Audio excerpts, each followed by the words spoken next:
नमस्ते सदा वत्सले मातृभूमि। जय हिंद दोस्तों, शुरू करते हैं आज के डिफेंस समाचारों को। बढ़ते पहले अपडेट की तरफ। दोस्तों, भारत और अमेरिका के बीच पिछले कई दिनों से MQ-9B ड्रोन की जो डील अटकी हुई थी, अब ये डील अपने मुकाम पर पहुंच सकती है।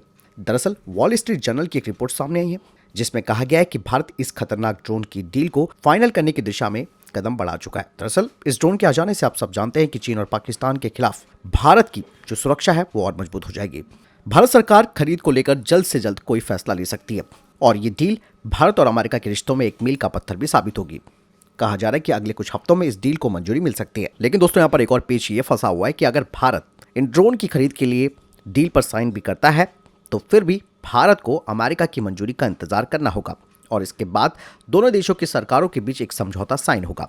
हालांकि अभी इसमें कुछ और महीनों का वक्त लग सकता है। इस तरीके का समझौता दोस्तों भारत को दुनिया का पहला ऐसा देश बना देगा जो अमेरिका का संधि सहयोगी ना होते हुए भी इस ड्रोन का लेटेस्ट वर्जन खरीदेगा। फिलहाल तो भारतीय नौसेना के पास 2 MQ-9B ड्रोन है जो कि बेसिक वर्जन वाले ड्रोन है। इसके अलावा दोस्तों एक बात और यहाँ पर सामने आई है जिसमें यह कहा गया है कि भारत इसकी पहले 30 यूनिटें खरीदने वाला था, लेकिन बाद में इस संख्या को 18 से 24 के बीच किया गया है। इन ड्रोन्स को कितनी संख्या में खरीदा जाना है, इसके लिए हाल ही में तीनों सेनाओं के प्रतिनिधियों की तरफ से एक पैनल चर्चा के बाद बात सामने आई। हालांकि फिलहाल तो खरीद को 2 सरकारी कमेटियों की मंजूरी मिलना बाकी है। बढ़ते हैं अगले अपडेट की तरफ। दोस्तों, स्वदेशी रूप से तैयार किए जा रहे IRST यानी कि infrared search and track system, जिसे कि SU-30 और तेजस मार्क 2 के लिए बनाया जा रहा है, इसका अब लेबोरेटरी टेस्ट किया जा रहा है और इस टेस्ट के पूरा हो जाने के बाद 18 महीनों के अंदर ही इसे SU-30 फाइटर जेट में लगाया जाएगा। ये जो स्वदेशी IRST सिस्टम है ये रशियन ओरिजिन OLS-30 सिस्टम की जगह लेंगे और 2026 से सभी SU-30 फ्लीट्स में इस नए IRST सिस्टम को लगाया जाएगा जब इसका फुल स्केल प्रोडक्शन शुरू हो जाएगा। बढ़ते अगले अपडेट की तरफ। रक्षा क्षेत्र में मेक इन इंडिया की दिशा में कदम उठाते हुए रक्षा मंत्रालय को भारतीय सेना से पाकिस्तान और चीन के साथ सीमाओं पर तैनाती के लिए 307 उन्नत टोड आर्टरी गन सिस्टम यानी कि अटैक्स खरीदने का प्रस्ताव मिला है। बता दें कि रक्षा मंत्रालय को भारतीय सेना से करीबन $1 बिलियन अमेरिकी डॉलर से अधिक का प्रस्ताव मिला हुआ है। इस पर और चर्चा चल रही है। वहीं जो डिफेंस एक्सपर्ट्स हैं उन्होंने कहा कि इसे जल्द ही मंजूरी मिल जाएगी और इसे कैबिनेट कमेटी ऑन सिक्योरिटी के पास भेजा जाएगा।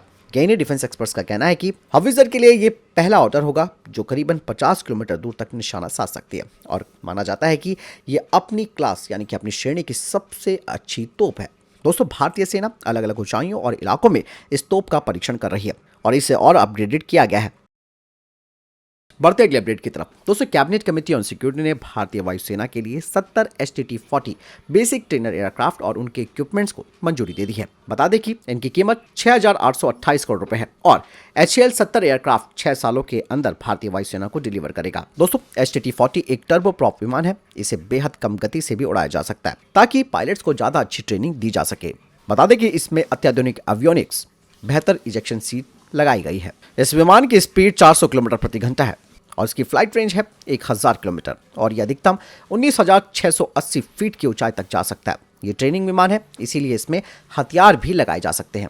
HTT-40 में 56% स्वदेशी सामग्री है। इसे भविष्य में 60% तक ले जाने का लक्ष्य है। इसमें गन, रॉकेट्स और बम भी लगाए जा सकते हैं। बढ़ते हैं अगले अपडेट की तरफ। दोस्तों, कैबिनेट कमेटी ऑन सिक्योरिटी ने 3 कैडेट ट्रेनिंग शिप का ऑर्डर दिया है लार्सन एंड टुब्रो को और इसकी कुल कीमत है 3,108 करोड़ रुपए। इनकी डिलीवरी 2026 से की जाएगी। बता दें कि इसका काम जो कैडेट्स हैं उन्हें बेसिक ट्रेनिंग देने के लिए किया जाएगा। ये जहाज पूरी तरीके से स्वदेशी होंगे और इन्हें चेन्नई के L&T शिपयार्ड में तैयार किया जाएगा। बढ़ते अगले अपडेट की तरफ। दोस्तों, भारतीय वायुसेना का परिवहन विमान C-17 ग्लोबमास्टर 3 भारत जापान के संयुक्त सैन्य अभ्यास में हिस्सा ले रहा है। जापान में आयोजित सैन्य अभ्यास शून्य मैत्री 1 से 2 मार्च तक चलेगा। आपको बता दें कि भारतीय वायुसेना Japan air self defence force के साथ इस अभ्यास में भाग ले रही है। इस अभ्यास का आयोजन भारत जापान संयुक्त सैन्य अभ्यास धर्म गार्जियन से अलग किया जा रहा है जो कि 13 से 2 मार्च 2023 तक जापान के कोमासू में चल रहा है। बढ़ते अगले अपडेट की तरफ। दोस्तों, भारतीय वायुसेना के लिए 36 राफेल कॉन्ट्रैक्ट के ऑफसेट कमिटमेंट के तहत भारत इलेक्ट्रॉनिक्स ने फ्रेम सप्लायर एग्रीमेंट को साइन किया है थेलस रिलायंस डिफेंस सिस्टम के साथ, जिसमें कि transmit receive modules, radar line replaceable unit और माइक्रो मॉड्यूल्स जिनका इस्तेमाल राफेल एयरक्राफ्ट में किया जाता है उनकी मैन्युफैक्चरिंग और सप्लाई की जाएगी। भारत इलेक्ट्रॉनिक्स को एक और ऑर्डर मिल चुका है माइक्रो मॉड्यूल्स के निर्माण और सप्लाई के लिए भी। Thales Reliance defence system radar and electronic warfare sensor को राफेल विमान में इंटीग्रेट और मेंटेन भी करेगी। बढ़ते अगले अपडेट की तरफ। दोस्तों, भारतीय नौसेना के अधिकारी ने कहा कि 26 deck based fighter jet programme के विजेता यानी कि विनर की घोषणा वो इस महीने के अंत में करेंगी। भारतीय नौसेना F-18 और राफेल मरीन का टेस्ट कर चुकी है, लेकिन भारतीय नौसेना 26 राफेल मरीन को ही खरीदेगी, जो कि पूरी तरीके से भारतीय नौसेना की जरूरतों को पूरा करता है और इनमें 70% समानता है भारतीय वायुसेना के जो 36 राफेल F-3 हैं उनके साथ।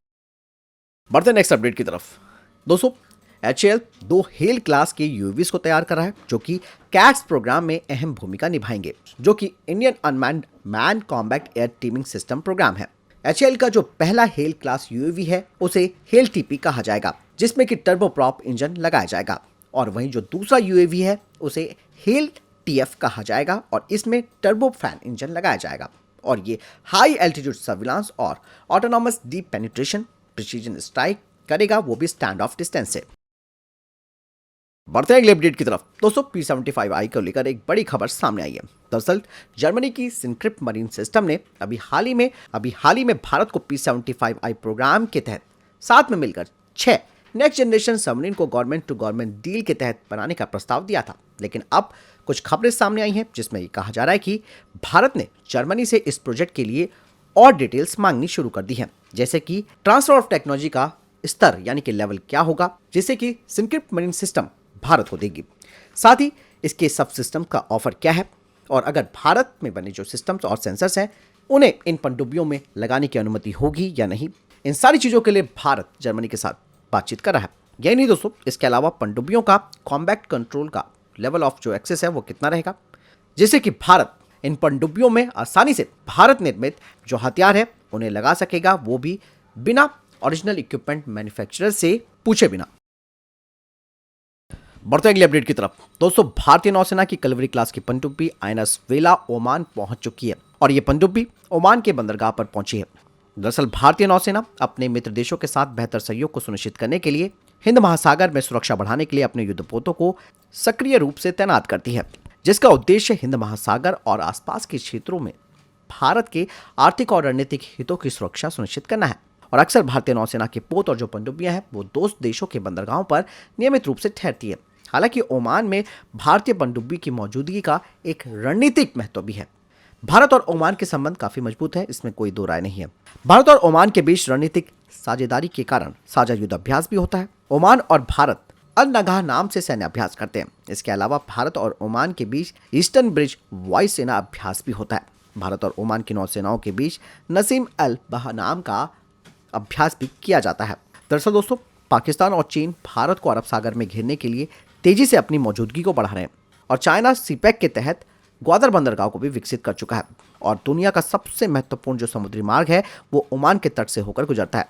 फारस की खाड़ी और ओमान की खाड़ी से हर दिन सैकड़ों की संख्या में तेल टैंकर आते हैं। ऐसे में ओमान में भारतीय नौसेना की मौजूदगी पाकिस्तान और चीन के लिए एक बड़ी टेंशन है। ओमान की सीमा यमन और संयुक्त अरब अमीरात से सटी हुई है। ऐसे में भारत यमन के आसपास मौजूदा जल तसियों का भी मुकाबला कर सकता है।